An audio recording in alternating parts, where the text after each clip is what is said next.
President Trump just moments ago posted that he is planning to speak with Russian President Vladimir Putin by phone on Monday. CNN correspondent Julia Benbrook is at the White House for us today. Julia, this announcement following Trump's comments this week where he said that only he and Putin can end this war. So what is planned or expected for this phone call? Well, President Donald Trump announced what he hopes will be a productive day of discussions on Monday. He says that he will be having a phone call with Russian President Vladimir Putin at 10 a.m. And then following that phone call, he plans to speak with Ukrainian President Volodymyr Zelensky, as well as various members of NATO. Now, these conversations come after representatives from Ukraine and Russia had their first face-to-face talks in 3 years. They had direct talks at a lower level than expected, but they were able to agree to a prisoner swap, however, did not seem to make any significant progress when it comes to a peace deal. And that meeting took place after there was a lot of speculation on who might be attending that meeting. At one point, there were thoughts that Zelensky, Putin, and maybe even Trump could have a seat at that table. While Zelensky ended up sending his defense minister to have these conversations, he criticized Putin for not sending any real decision makers to have that conversation. Now, the U.S. has said that they don't believe that there will be a significant breakthrough on a ceasefire until Trump and Putin can have a conversation. As you mentioned, while speaking with reporters in the Middle East, Trump said this. He said, quote, "I don't believe anything is going to happen, whether you like it or not, until he and I get together." Now, the Europeans and the U.S. have been really trying to put pressure on Putin to accept a 30-day ceasefire deal. And following those direct talks that took place on Friday, Zelensky said that it is crucial that pressure be maintained on Russia. Now, again, Trump said that he hopes that these conversations will be productive and that there will be a ceasefire deal come out of it. He expects to speak on the phone with Putin first at 10 a.m. on Monday. Now, he did speak with Zelensky following those direct talks as well. So these have been ongoing conversations, but he's put a lot of pressure and a lot of anticipation on this conversation with his Russian counterpart. All right, Julia Benbrook at the White House. Thanks so much.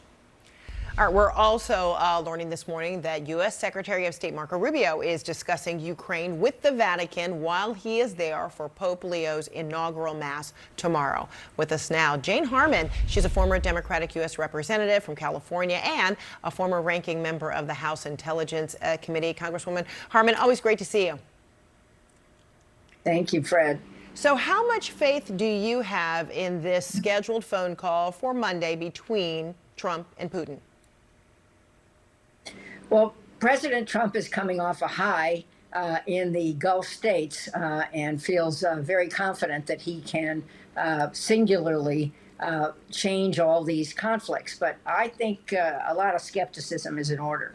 Vladimir Putin has been playing Trump for a long time, and I can't see how he would be interested. I don't think he is interested in making a deal that would involve in any way compromising what he has and what he aspires to. What does he aspire to? All of Ukraine, and then Europe following that.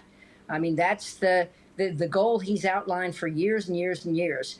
So he's increasing his arsenal of things to use in the war with Ukraine. A ceasefire would give him even more opportunity. He's working with China, Iran, and North Korea to get even more stuff, drones and other things. And so I don't see this. And I can imagine Trump would threaten him with secondary sanctions. That's a good thing to do. If he follows through on secondary sanctions, something Congress is interested in, that would have a big impact on Russia's economy, which is not that strong. So, I'm for that, but I don't see a deal coming out of this. I think it's a very different situation from what Trump was doing with the Arab states. It's interesting that Peggy Noonan today says Trump's foreign policy in the Middle East is hates war, loves gold. Mm-hmm. And that seemed to work out pretty well. Right. But Israel is still a problem. Iran, no deal yet. But some progress, I would say, in Syria against the Houthis, India, Pakistan. So I would give him some wins. But I think this one is going to be much tougher than he thinks. Trump's approach, particularly in the Middle East, is much more transactional business deals, right, where the apex and central to his mission.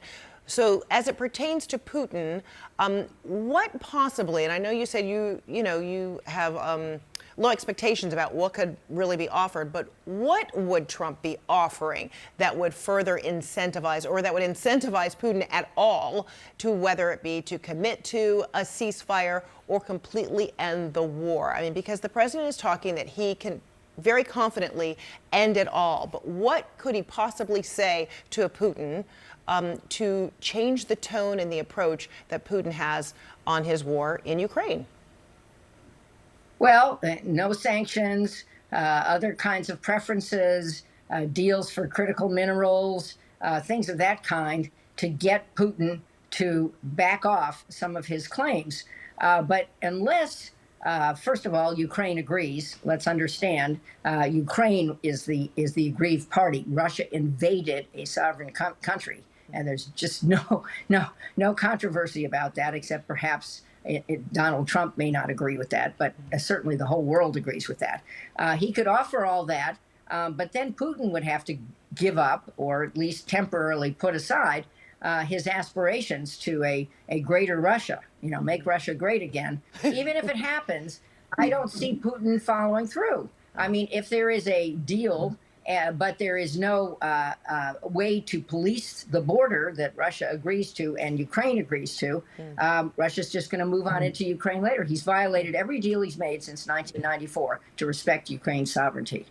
So what do you suppose European allies are thinking now, or what kind of hopes do they have on this phone call between a Trump and a Putin? Do they feel that would undermine whatever progress they feel they made while they were visiting together collectively with the president of Ukraine in Kyiv just barely a week ago? Well, I think they feel they need to be at the table.